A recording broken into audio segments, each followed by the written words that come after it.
Hi there. I wanted to make a video about Marine Le Pen, who's a presidential candidate for the upcoming French elections this year. She's the leader of the Front National party and daughter of Jean-Marie Le Pen, who was quite a controversial figure in France when he was leading the party. She's been doing a lot of work to change the image of the Front National from a very far right, very ultra Catholic, very bit of an Islamophobic sort of party to something a bit more democratic and Republican.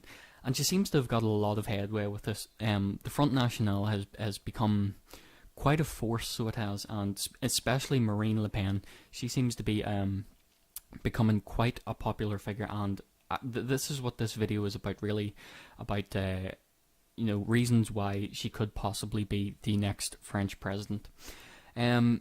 She's a Eurosceptic, and she wants to take France out of the European Union and to give it back its old currency, the French franc.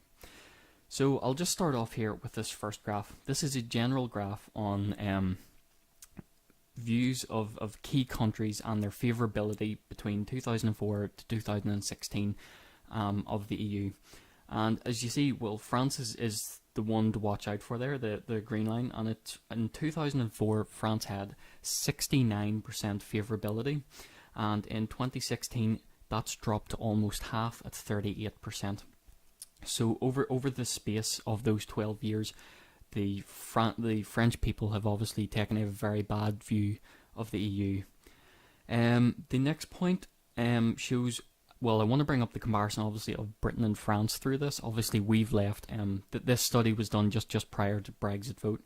And you can see there that Britain had 48% unfavourable view towards EU and 44% favourable view towards the EU.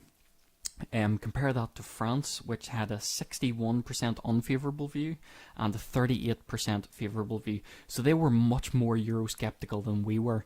So that bodes pretty well for Marine Le Pen coming up to the French presidential elections then. The next graph, we see a bit of a comparison between the right-wing and left-wing views and moderate views too and their Euroscepticism in relation to the EU. And again, I'll point out the UK here, which has a 31-point difference between the right and the left's favourability towards it, whereas France only has a 2-point difference. And the reason I think that's significant is because with Brexit, they tried to show that wanting to leave the EU was a right-wing thing to do, and wanting to stay in the EU was a left-wing thing to do. And so it's very easy to push for the divide and conquer aspect of that there. However, with the French having such narrow or similar views, should I say, between the two sides, it becomes much harder to divide them in terms of left and right, because there's only 2 points of difference between the left and the right favourability towards the European Union. That would be a very, very hard thing to say that it's a left-wing thing to do to stay in the European Union there. So that would be much harder to do a divide and conquer sort of tactic there. The next graph then, it shows the majority of people disapproving of how the EU handled the migrant crisis.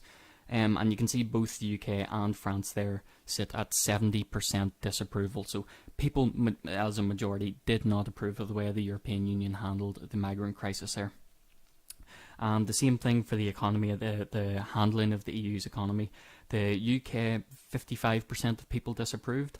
And once again, France, a bigger percentage, 66% of people disapproved of the way that the EU handled its economy. And I'm going to show you a couple of other graphs here. This shows the UK's growth and France's growth just over the last couple of years. And if you notice them side by side, you'll notice that the UK has a much more consistent GDP growth, whereas France has this very flippant peaks. You've got peaks of like 0.7%, and then you've got drops of like 0.2% or minus 0.2% GDP growth. So that doesn't really look very stable for France, and economically that's going to provide a lot of challenges, so it is. So I think when the French look at our economy and how consistent it is compared to theirs, that again, that's going to work in favour of Marine Le Pen's, you know, view of trying to get France out of the European Union. She's also very, very popular in the polls as well. She leads with a majority of over the last couple of months. You can see there she's been leading over with about 25%. She's gained quite a lot of popularity recently, and she's been standing very consistently, even before when Fillon was the sort of leading in the polls. She was still very consistently behind him. She was still 26, 24, 25% favourability, that sort of range there. So she's always been quite consistent there over a longer period of time, and that gives a lot of that gives a bit of a boost to her. So I think that works in her favour too. And another point that makes her such a good candidate, I think, is her personality. She's a very straight, direct talking person. She doesn't beat around the bush. She really just says what she means. She goes for it. She's very, very charismatic, and it's one of the reasons that I like her so much too. She does just have a straight up attitude. And as you can see, I'll just play a clip here from an interview that she had with Andrew Marr, and you can just see she's no nonsense. She just says what she means, and it's just very direct, very well handled, and I think that's what people really, really like in Marine Le Pen.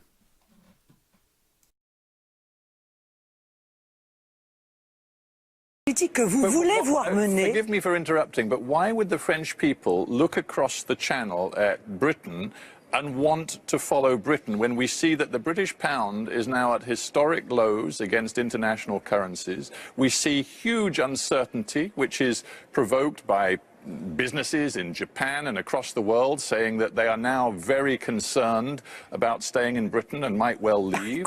Why would the French want to follow that model? Vous croyez pas qu'il est temps d'arrêter la propagande? Ça y est, ils ont voté.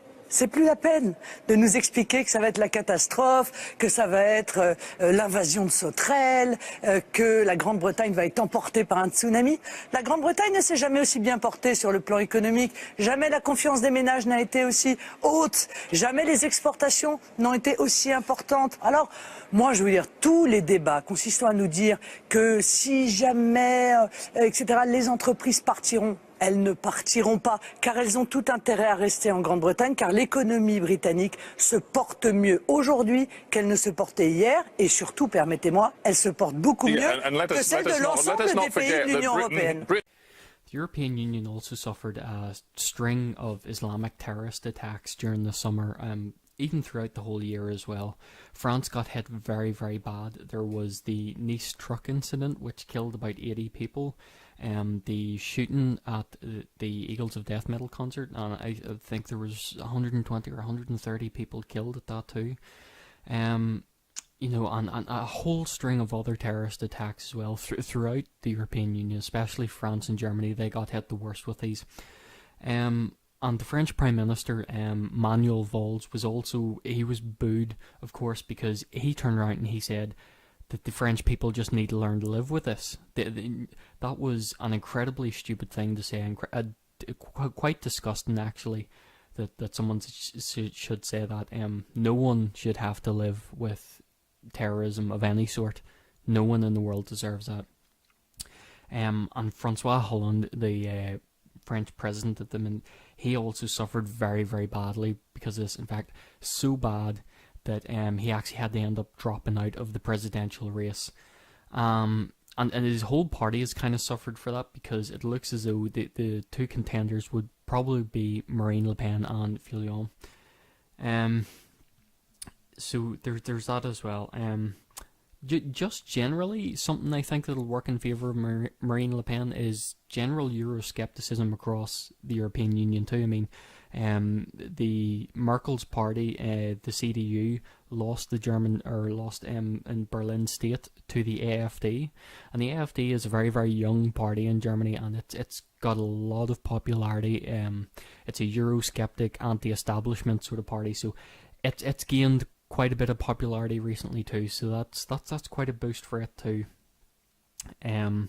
Of course, Italy, they voted no for the reforms, the banking reforms, which has been seen as somewhat of a favour for the populist Eurosceptic sort of community, but it isn't, but that's not what this video is about. But the point is, it seems to be a anti-establishment movement, or a stance, as it were.